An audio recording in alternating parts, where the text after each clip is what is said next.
Hello बच्चों, नमस्ते। कैसे हो आप सभी? बहुत अच्छे होंगे, आपकी पढ़ाई भी बहुत अच्छी चल रही होगी। तो मैं डिम्पल सैनी आप सभी का बहुत बहुत स्वागत करती हूँ आपकी इस क्लास में। तो फटाफट से आ जाइए, जल्दी जल्दी आपकी क्लास स्टार्ट हो चुकी है, ज्वाइन कर लीजिए जल्दी से। जो भी आपके क्लासमेट्स है या आपके पड़ोसी है या आपके नोन है या फ्रेंड्स है ना, फ्रेंड्स सबसे ज़्यादा होते हैं, तो फटाफट से शेयर कर दीजिए उन सभी को कि हमारी जो क्लास है वो स्टार्ट हो चुकी है। और आज हमारा यहाँ पर Bihar board 12th class Hindi यानी कि हमारी बुक का नाम है दिगंत भाग 2, और इसमें आज हम 5th चैप्टर स्टार्ट करने वाले हैं जिसका नाम है रोज़। और रोज़ यानी कि जो डेली जो चीज़ें हो रही है उसको बोलते हैं रोज़, है ना। और ये लिखा गया है अज्ञे जी के द्वारा। तो अज्ञे जी का पूरा नाम आप सभी को पता होगा, अब तक तो याद हो गया होगा, क्योंकि क्लास मैंने आपसे कह भी रखा है कि पढ़ने से पहले जब हम क्लास शुरू करते हैं उससे पहले थोड़ा सा एक बार नज़रबार जरूर करके आइएगा कि हम क्या पढ़ने वाले, क्या चीज़ है। अगर नहीं पढ़ा है तब भी चलिए हम बता देते हैं। सच्चिदानंद हीरानंद वात्स्यानंद अज्ञे, बहुत लंबा है नाम, कई बच्चों को याद भी नहीं होता है, सिर्फ अज्ञे जी कह देते, तो कोई दिक्कत नहीं, आप अज्ञे भी लिख सकते हैं, ठीक है। तो चलिए बच्चों, हमारा नया चैप्टर स्टार्ट करते हैं लेक्चर नंबर 1 के रूप में। रोज़ कहानी एक कहानी है, वो काफ़ी मनोवैज्ञानिक कहानी है। रोज़ कहानी के जो लेखक है, कथाकार है या रचनाकार है, जो भी आप नाम दे, अज्ञे जी यानी कि सच्चिदानंद हीरानंद वात्स्यानंद अज्ञे जी का जीवन परिचय। इनमें से काफ़ी कुछ क्वेश्चन एमसीक्यूज में आते हैं, अच्छे से पढ़िएगा बच्चों, अच्छे से समझिएगा। तो यहाँ देखिए हम पढ़ते हैं।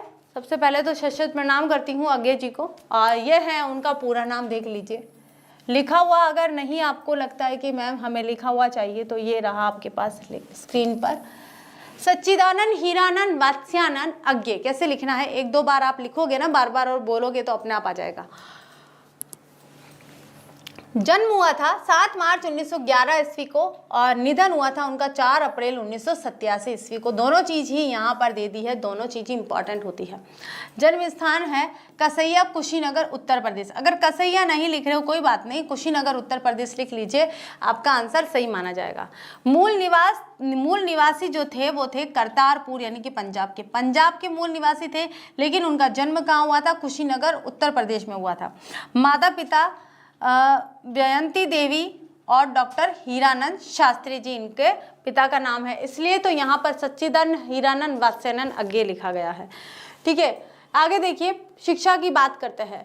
तो अज्ञे जी की प्रारंभिक शिक्षा, प्रारंभिक 4 साल लखनऊ में घर पर ही रहते हुए, क्योंकि उत्तर प्रदेश में उनका जन्म हुआ था और वहीं लखनऊ में घर पर ही रहकर उन्होंने पढ़ाई करी थी 4 वर्ष तक।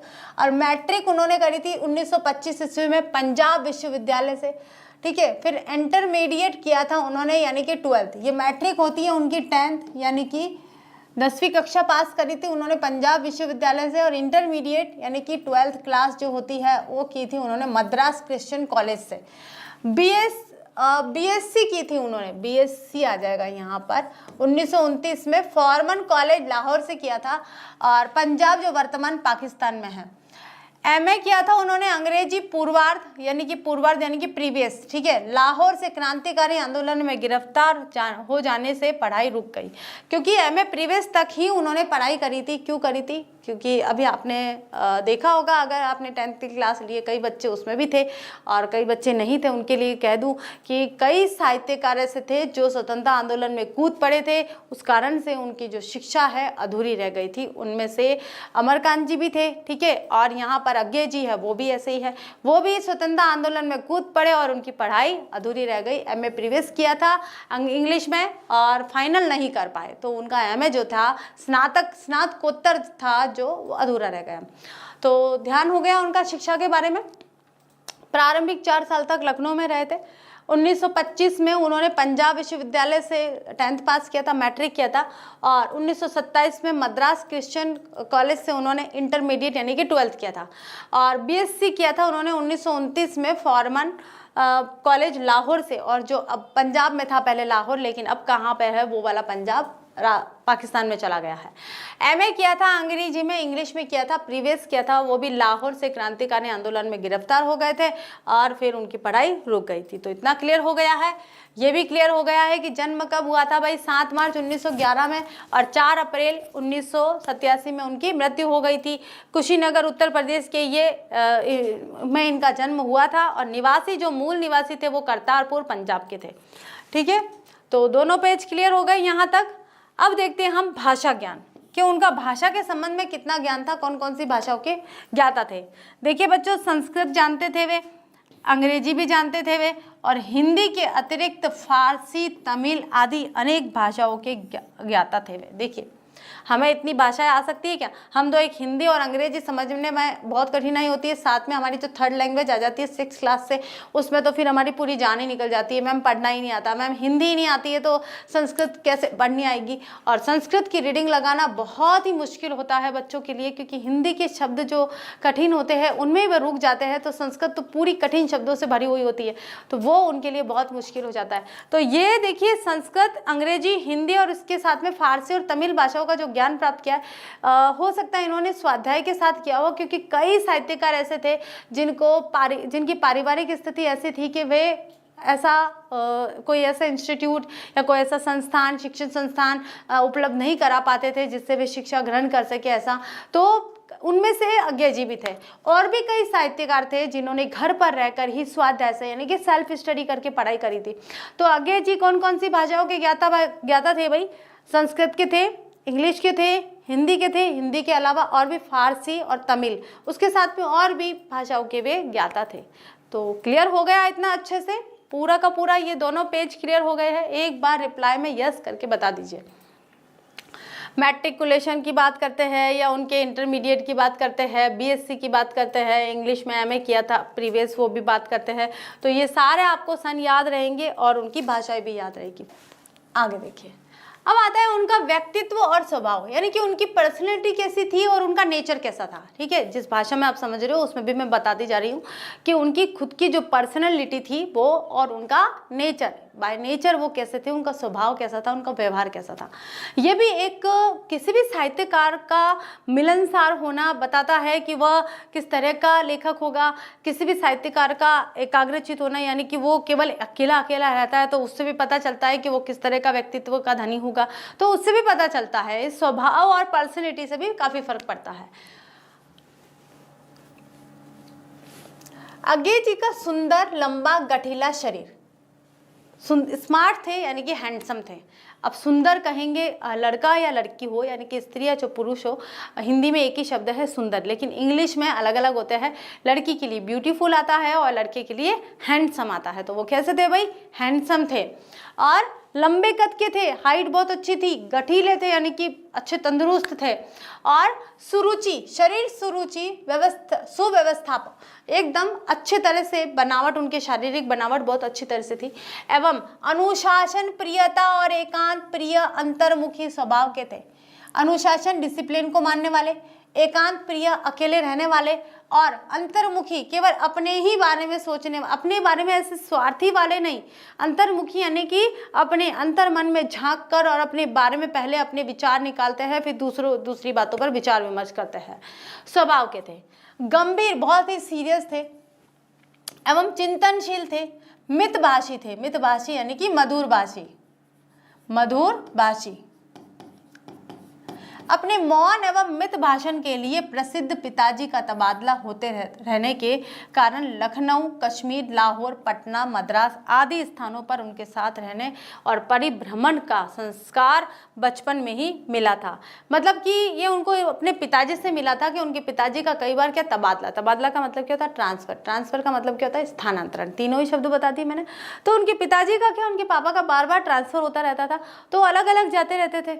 अब क्या होता है, देखिए एक बच्चों की मानसिकता होती है, जब आप छोटे बच्चों को बार बार एक स्थान से दूसरे स्थान पर ले जाते हो तो एक स्थान पर वो अपने आप को एडजस्ट कर लेता है, अपना तालमेल बिठा लेता है, और फिर अचानक से आता है कि अब दूसरी जगह जाना है, तो फिर वो बच्चा कैसा हो जाता है? थोड़ा भ्रमित हो जाता है कि मैंने तो बड़ी मुश्किल से यहाँ के वातावरण से अपने आप को घुल मिला कर रखा था, यहाँ मैंने बड़ी मुश्किल से अपने आसपास के लोगों से बातचीत करना शुरू किया था, उनको अपना बनाना शुरू करा था, लेकिन फिर वापस से परिवर्तन हो रहा है, फिर मैं नई जगह जा रहा हूँ, फिर मुझे नए लोग मिल रहे हैं। तो ये कारण भी एक बहुत इंपॉर्टेंट कारण था उनको अंतर्मुखी और एकांत प्रिय बनाने के लिए, क्योंकि जब परिवर्तन होता रहा था, तो बार बार के परिवर्तन के कारण वो अपने आप को एडजस्ट नहीं कर पाए, और नहीं कर पाए तो फिर वे खुद ही अपने अंतर मन में सोचने समझने लगे, चिंतन करने लगे। ज़्यादा लोगों के साथ मिलना जुलना उन्हें अच्छा नहीं लगता था, ज़्यादा लोगों के साथ बातचीत भीड़ भाड़ उनको अच्छी नहीं लगती थी, क्योंकि वो इस माहौल में रहे नहीं थे।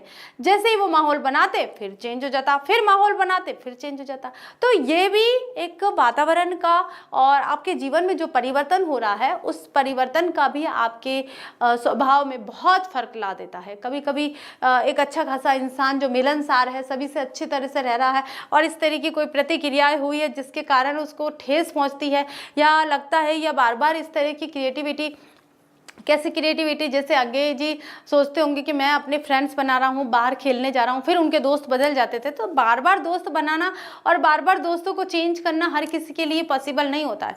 तो ऐसे नए नए दोस्त कभी भी दोस्त नहीं होते हैं, वो कुछ समय के लिए हमारा समय व्यतीत करवाते हैं, बाकी कुछ नहीं होता है। तो यही कारण था उनके पिताजी का तबादला, वो अलग अलग जगह पर जाते थे। और परिभ्रमण का संस्कार मतलब घूमने की जो शिक्षा मिली थी उनको, घूमने की जो आदत हुई थी वो कि कहाँ से मिली थी, उनको पिताजी से मिली थी, क्योंकि बार बार ट्रांसफर हुआ, एक जगह से उब गए। ये एक नकारात्मक भाव था कि वह किसी के साथ एडजस्ट नहीं हो पाई क्योंकि समय नहीं मिला। एक सकारात्मक भाव ये था कि उनको घूमने का भी मौका मिलता था, ज़्यादा से ज़्यादा समय एक स्थान पर बोर होते गए, फिर दूसरे स्थान पर बोर होने लगे होंगे, या तीसरा स्थान। तो ऐसे अब उनको ऐसा लगता था कि ये जो अज्ञे जी है ये सैलानी भी थे, यानी कि उनको एक जगह पर बैठा रहना पसंद नहीं था, घुमक्कड़ स्वभाव के बन गए थे। और इसका एकमात्र कारण यही कि उनके पिताजी का तबादला।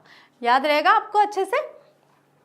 तो कैसे थे भाई, वह सुंदर थे, लंबे थे, गठीले शरीर वाले थे, सुरुचि, सुव्यवस्थापन एवं अनुशासन प्रिय थे, एकांत प्रिय थे और अंतर्मुखी स्वभाव के थे, गंभीर एवं चिंतनशील थे, मितभाषी थे यानी मधुर बोलने वाले थे, अपने मौन एवं मित भाषण के लिए प्रसिद्ध। पिताजी का तबादला होते रहने के कारण लखनऊ, कश्मीर, लाहौर, पटना, मद्रास, कितने शहर हो गए देखिए, लखनऊ, कश्मीर, लाहौर, पटना, मद्रास आदि स्थानों पर उनके साथ रहने और परिभ्रमण का संस्कार बचपन में ही उनको मिल गया था। आगे चले, ये उनका अब ये व्यक्तित्व और स्वभाव के अंतर्गत ही है ये भी, ठीक है, कि बागवानी, पर्यटन, अध्ययन आदि के अलावा कि वे बागवानी भी करते थे, यानी कि वो गार्डनिंग भी करते थे, उनको पौधों लगाना, पौधों से प्रेम, पेड़ पौधों से प्रेम था उनको। पर्यटन यानी कि घूमना, और अध्ययन पढ़ाई करना आदि के अलावा दर्जनों प्रकार के पेशेवर कार्यों में दक्ष थे। कई प्रकार के पेशेवर कार्य करते थे, बहुत सारे कार्य करते थे जिनसे उनको आमदनी प्राप्त हो सकती हो। फोटोग्राफी, हस्तकला, देखिए कौन कौन से फोटोग्राफी करते थे वे, हस्तकला यानी कि हैंडीक्राफ्ट की चीजें बनाते थे वे, शिल्प आदि में प्रवीणता थी उनमें। यूरोप, एशिया, अमेरिका सहित कई देशों को साहित्यिक यात्राएं की उन्होंने, कई देशों की साहित्यिक यात्राएं भी उन्होंने की है। तो घुमक्कड़ स्वभाव के थे, तो केवल और केवल भारत के दायरे में नहीं रहे हैं वे विश्व पटल पर भी अपने चिन्ह अंकित कर आ चुके हैं। अब करते हैं उनके सम्मान और पुरस्कार की बात।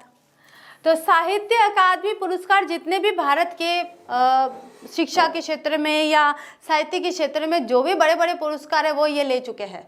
तो साहित्य अकादमी पुरस्कार, भारतीय ज्ञानपीठ पुरस्कार, सुगा यानी कि युगोस्लाविया का अंतर्राष्ट्रीय स्वर्णमाला आदि पुरस्कार, देश विदेश के अनेक विश्वविद्यालयों में विजिटिंग प्रोफेसर के रूप में आमंत्रित भी किए जाते थे। देखिए देश विदेश के इनके विश्वविद्यालयों में, चाहे आप हमारी कंट्री की बात हो रही है, चाहे इंडिया की बात हो रही है या विदेशी विश्वविद्यालयों की बात हो रही है, विजिटिंग प्रोफेसर के रूप में उनको इनवाइट किया जाता था।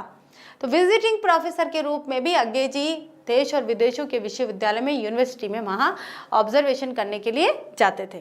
तो हो गया इतना क्लियर आपको अच्छे से कि उनका स्वभाव कैसा था। स्वभाव में उनकी बागवानी, पर्यटन की किन किन चीज़ों में, किन किन क्रियाओं में उनको रुचि थी। तो रुचि कहाँ थी, बागवानी, पर्यटन, अध्ययन में उनकी रुचि थी। उसके अलावा पेशेवर कार्यों में भी दक्ष थे, जैसे फोटोग्राफी, हस्तकला और शिल्प आदि में प्रवीण थे। यूरोप और एशिया, अमेरिका सहित कई देशों में वह साहित्यिक परिचय दे चुके थे, अपनी साहित्यिक यात्रा कर चुके थे। साहित्य अकादमी पुरस्कार मिला था, ज्ञानपीठ पुरस्कार मिला था, युगोस्लाविया का अंतर्राष्ट्रीय स्वर्णमाला पुरस्कार भी उनको प्राप्त हुआ था।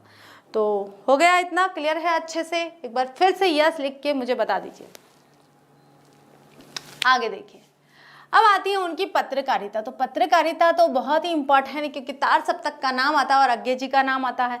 तो जब भी तार सप्तक का नाम आएगा, चाहे पहला, दूसरा, तीसरा, 3 तार सप्तक हुए थे, पहले, दूसरे, तीसरे, कौन कौन से सन में हुए थे ये भी हम देखेंगे अच्छे से, और इसके अलावा कौन सा संपादन किया है वो भी हम देखेंगे। तो सारी चीज़ें अच्छे से देखनी है। अज्ञे जी मोस्ट इम्पॉर्टेंट है।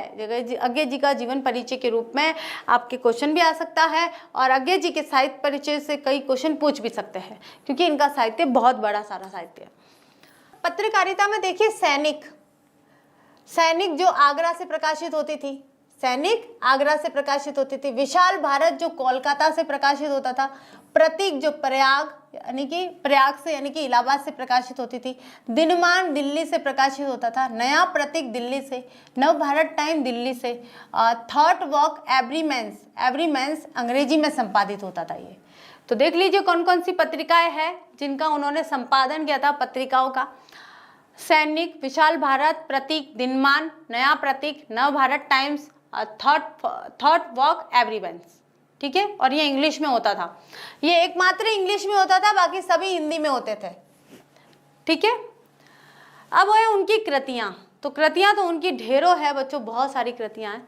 कि 10 वर्ष की अवस्था में कविता लिखनी शुरू कर दी थी। देख लीजिए, हम लिख सकते हैं क्या?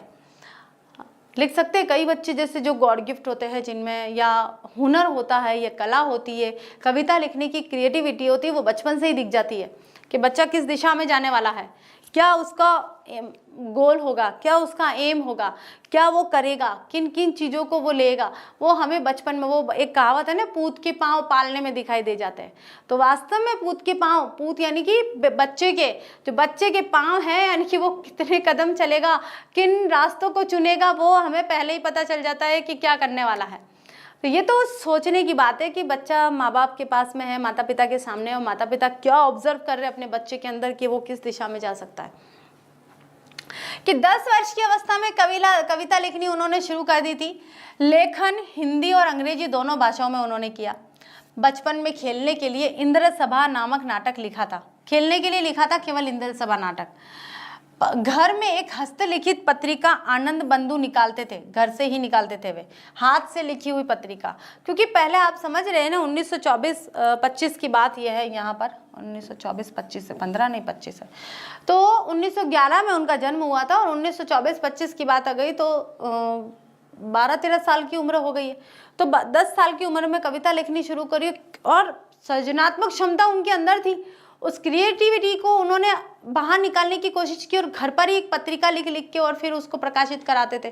भाई कहाँ जाए, छापे खाने में कहाँ जाए, कहाँ उसको टंकन कराएंगे, कहाँ उसको टाइप करवाएंगे, ये सब बहुत सारी परेशानियाँ होती थी, क्योंकि आज़ाद भारत नहीं था, गुलाम देश था, अंग्रेजों के शासन के अधीन था।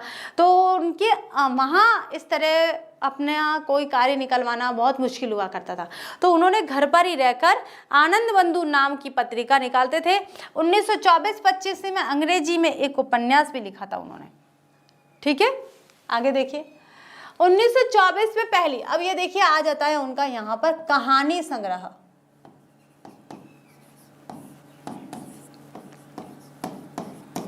यह है कहानी संग्रह। 1924 में पहली कहानी इलाहाबाद की स्काउट पत्रिका सेवा में प्रकाशित हुई। 1930 के बाद नियमित लेखन शुरू करा, और विफतगा, जयदोल, ये तेरे प्रतिरूप, छोड़ा हुआ रास्ता, लौटती पगडंडिया आदि कहानी संकलन है उनके। ये उनकी कहानियां हैं। और ये आ जाता है बच्चों नंबर 2 का उनका उपन्यास। ये देखिए अलग अलग लिखा हुआ है। ठीक है, कहानी संकलन हो गया है और ये उपन्यास हो गए। तो उपन्यास में देखिए शेखर एक जीवनी, प्रथम भाग 1941 में प्रकाशित हुआ था, और द्वितीय भाग 1944 में प्रकाशित हुआ था। ठीक है, शेखर एक जीवनी 2 भागों में है, प्रथम भाग 1941 में और द्वितीय भाग 1944 में प्रकाशित हुआ था। नदी के द्वीप 1952 में प्रकाशित हुआ था, ये भी उपन्यास है। अपने अपने अजनबी 1961 में प्रकाशित हुआ था, ये भी उपन्यास है। ये सभी क्या है? उपन्यास। तो कितने उपन्यास हो गए? 1 और 1 में ये दोनों हो गए। ठीक है, फिर यहाँ पर हो गए नदी के द्वीप 2 और अपने अपने अजनबी 3, और इसको 2 भागों में, 2 भागों में। ठीक है, ये 2 भागों में आ जाएगा। तो क्लियर हो गया, ये कहानी संग्रह हो गए हैं और ये उपन्यास हो गए। अब देखिए आते हैं यहां पर हमारा कविता संग्रह। कविता संग्रह उत्तर प्रियदर्शी 1967 में एक नाटक के रूप में, एक नाटकीय था, मतलब एक नाटक था ये, ठीक है। ये नाटक है बच्चों, ये कविता संकलन नहीं है, ये एक नाटक है, एकमात्र नाटक है। और यहाँ से हमारी कविता संकलन शुरू हो गई है। तो यहाँ से शुरू हो गया है भग्नदूत। एक मिनट, इसको थोड़ा सा मैं सही कर ही देती हूँ, आपको कन्फ्यूज़न होगा बहुत ज़्यादा, फिर बार बार मैडम ये क्या है, मैम ये क्या है, ये क्या है, शुरू हो जाएगा। एक सेकेंड,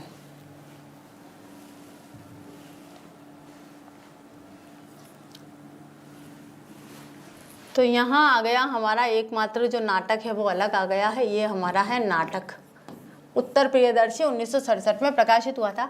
और यहाँ आ जाते हैं हमारे कविता संग्रह, ठीक है। ये 3 नंबर है और ये 4 नंबर है। तो कविता संग्रह में देखिए पहला आता है भग्नदूत, फिर है चिंता इत्यलम, हरी घास पर क्षण भर, बावरा अहेरी, आंगन के पार द्वार, कितनी नावों में कितनी बार, सदा नीरा, यहाँ पर आ जाएगा सदा नीरा, ऐसा कोई घर। सदा नीरा एक गंडक नदी है, गंडक नदी को लेकर एक कविता लिखी गई है, ठीक है। फिर आ जाता है ऐसा कोई घर आपने देखा है, आदि उनके क्या है, कविता संकलन। तो क्लियर हो रहे हैं, भग्नदूत, चिंता इत्यलम, हरी घास पर क्षण भर, हरी घास पर आएगा ये, पर क्षण भर, बावरा अहेरी, आंगन के पार द्वार, कितनी नावों में कितनी बार, सदा नीरा, ऐसा कोई घर आपने देखा है, आदि उनकी क्या है, कविता संग्रह। नाटक उनका आ गया है उत्तर प्रियदर्शी। और यह आता है कई बार ऑब्जेक्टिव क्वेश्चन में पूछा जाता है, इसलिए आप इनको लाइटली मत लीजिएगा, अच्छे से तैयार करने आपको ये। आगे चले, अब आते हैं उनके निबंध।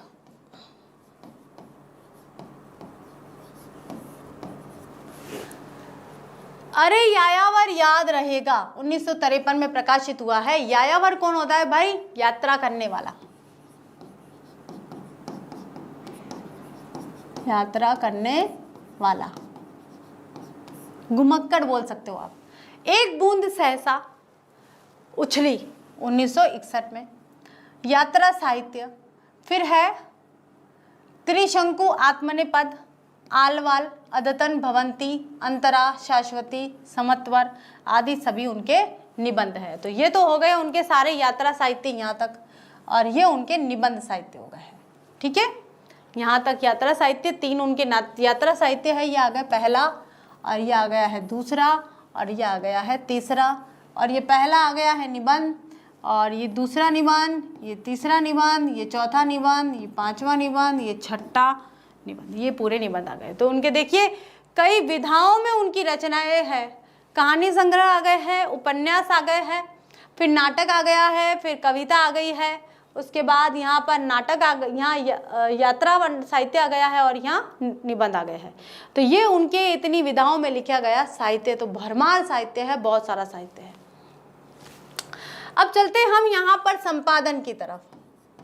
संपादन भाई कौन कौन सी पत्रिकाओं का, जब भी तार सप्तक का नाम आता है या संपादन का नाम आता है अज्ञे के साथ में, तो आपको तार सप्तक जोड़ना है। तो अज्ञे ने, सच्चिदानंद हीरानंद वात्स्यायन अज्ञे ने तार सप्तक का प्रकाशन कराया।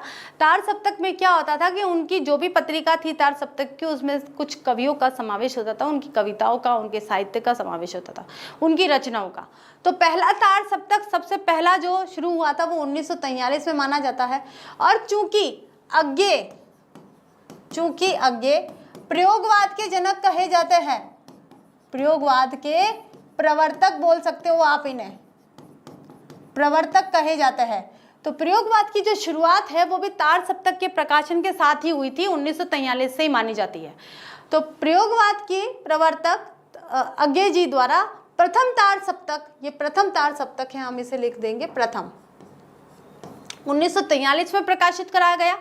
फिर आता है दूसरा तार सप्तक 1951 में, और फिर आता है तीसरा तार सप्तक 1959 में, और फिर आता है चौथा तार सप्तक 1978 में। तो ये हो गया हमारा पहला, ये हो गया हमारा दूसरा, ये हो गया हमारा तीसरा और ये हो गया हमारा चौथा। तो ये आंकड़े आपको याद रखने हैं 1943, 51, 59 और 78। 43, 51, 59 और 78 आपको याद रखने हैं, क्योंकि इनमें से क्वेश्चन पूछ सकते हैं।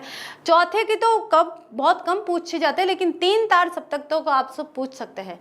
और ये भी पूछा जा सकता है कि प्रथम तार सप्तक में कौन कौन से कवि या साहित्यकार थे, दूसरे में कौन कौन से थे, तीसरे में कौन कौन से थे, चौथे में कौन कौन से थे। तो आपको चारों के अलग अलग पॉइंट बना के और चारों तार सप्तक के कवियों यानी कि साहित्यकारों, लेखकों, इनका सबका नाम लिखना होगा। उससे और रचनाएं भी, उनकी रचनाएं भी कि भाई उनकी ये रचनाएं हैं और उन्होंने इस तार सप्तक में छपवाई थी। तो ये तार सप्तक जो है ये मोस्ट इंपॉर्टेंट तार सप्तक है, इनसे काफी कुछ क्वेश्चन बनते हैं। पुष्करिणी, नेहरू, अभिनंदन ग्रंथ आदि सभी संपादित अंश है, ये इन्होंने संपादन किया था। नेक्स्ट देखिए आ जाता है उनका अनुवाद। ठीक है, अनुवाद तो शरद चंद्र के श्रीकांत अनुवाद किए थे उन्होंने, अलग अलग भाषाओं में लिखे गए रचनाओं का उन्होंने हिंदी में भी अनुवाद किया। हिंदी की अन्य भाषाओं में, जैसे वो तमिल में जानते थे तो तमिल के लोग हिंदी नहीं जानते थे, तो उन्होंने हिंदी की भाषा का तमिल में भी अनुवाद किया होगा, या फारसी की शब्दों का प्रयोग करा है, कई चीज़ों का। ठीक है, तो शरद चंद्र के श्रीकांत उनका अनुवाद है। जैनेन्द्र कुमार के त्याग पत्र का उन्होंने अनुवाद किया। अपने उपन्यास, अपने अजनबी सहित अनेक कृतियों का अंग्रेजी भाषा में अनुवाद किया है।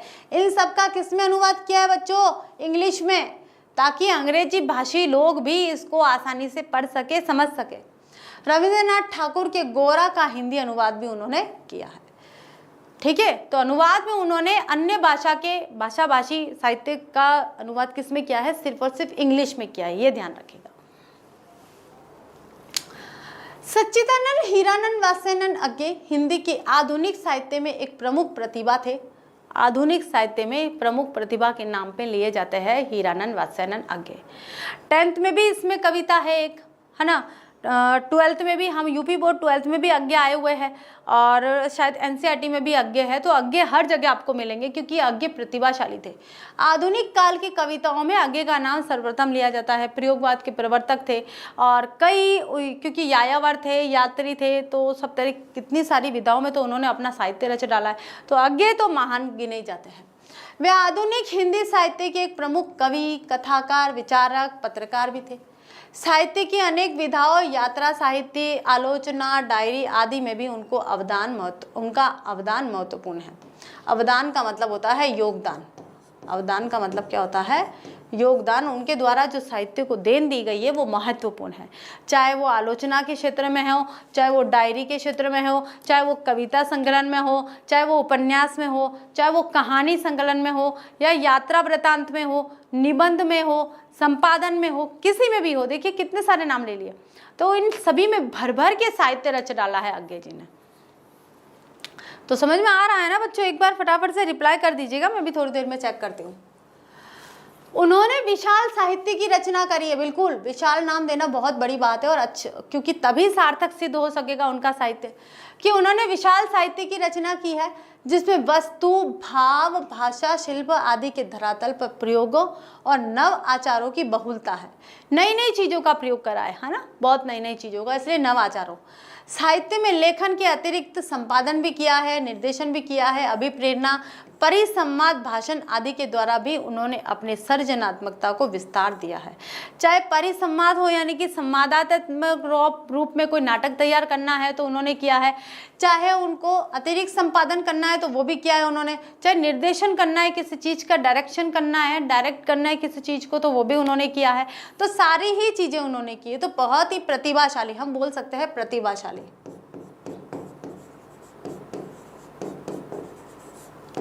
व्यक्तित्व के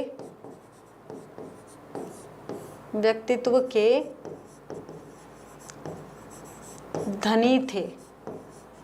ये पंक्ति आप लिख सकते हो। आगे देखिए, अज्ञे का जीवन और साहित्य जो घनिष्ठ रूप से परस्पर संपृक्त है, विशेष व्यक्ति से संपन्न एवं वैविध्यपूर्ण है। स्वाधीनता आंदोलन में उम्र और विद्रोही विचारधारा वाले एक क्रांतिकारी के रूप में उनकी भूमिका रही। कारावास और जेल यातनाएं भी उन्हें सहनी पड़ी थी, क्योंकि आंदोलन में कूद पड़े थे। एमए प्रीवियस में पढ़ते थे और आंदोलन में कूद पड़े तो जेल भी जाना पड़ा था और जेल की यातनाएं भी सहन करनी पड़ी। जेल में रहते हुए जो पीड़ा होती थी, जो मारकूट करते थे, उन रिमांड पर रखते थे। क्योंकि आपको पता है, आपने देखा होगा भगत सिंह जो कहाँ फिल्म है और भी बहुत सारी फिल्मों में देखा होगा आपने कि अंग्रेज लोग कैसे उनको जेल में डालकर और कैसे प्रताड़ित करते थे, कितनी शारीरिक पीड़ा देते थे, तो वो भी उन्हें सहन करनी पड़ी थी। कथा साहित्य में प्रेमचंद जयशंकर प्रसाद के बाद आए महत्वपूर्ण क्रांतिकारी परिवर्तन में अज्ञे की भूमिका निर्णायक रही है। कहानी को महज किस्सा, आख्यान या इतिवृत्त का मतलब होता है घटना, इत घटना के धरातल से ऊपर उठाकर एक कसे हुए अंतगुम्फित का मतलब होता है आंतरिक गुच्छे, आंतरिक मन की पीड़ा बोल सकते हो, मन की उलझन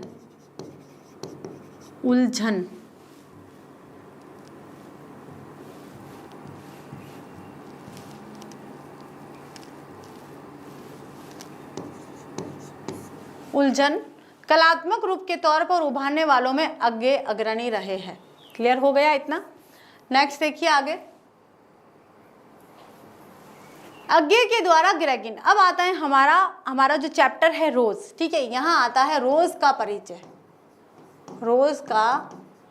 परिचय, ठीक है। तो अब आता है अज्ञे के द्वारा ग्रेगिन शीर्षक से 1934 में लिखी गई कहानी यहाँ प्रस्तुत है। बाद में इसका शीर्षक लेखक के द्वारा रोज कर दिया गया था। पहले क्या था भाई? ग्रेगिन था। पहले इसका शीर्षक क्या था? ग्रेगिन। और ग्रेगिन के बाद में इसको क्या चेंज कर दिया? रोज रख दिया गया। ग्रेगिन को हटाकर और फिर रोज बना दिया गया, इसलिए इस कहानी का नाम क्या है? रोज है। क्लियर है आपको? यह प्रेमचंद के बाद की श्रेष्ठ हिंदी कहानियों में परिगणित होती है।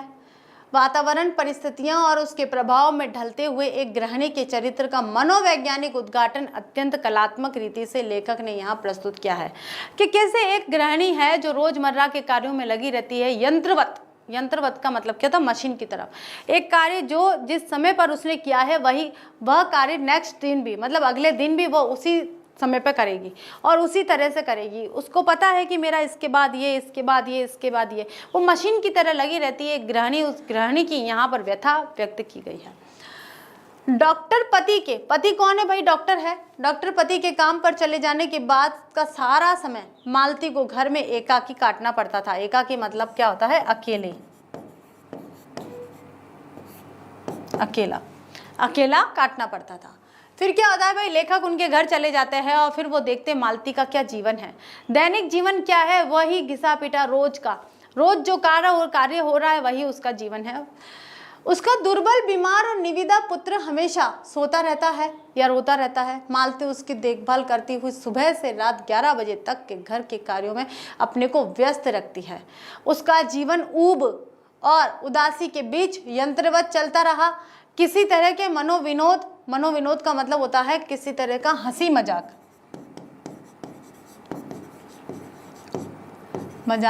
उल्लास उसके जीवन में नहीं रह गए हैं, जैसे वह अपने जीवन का भार ढोने में ही गुल रही हो।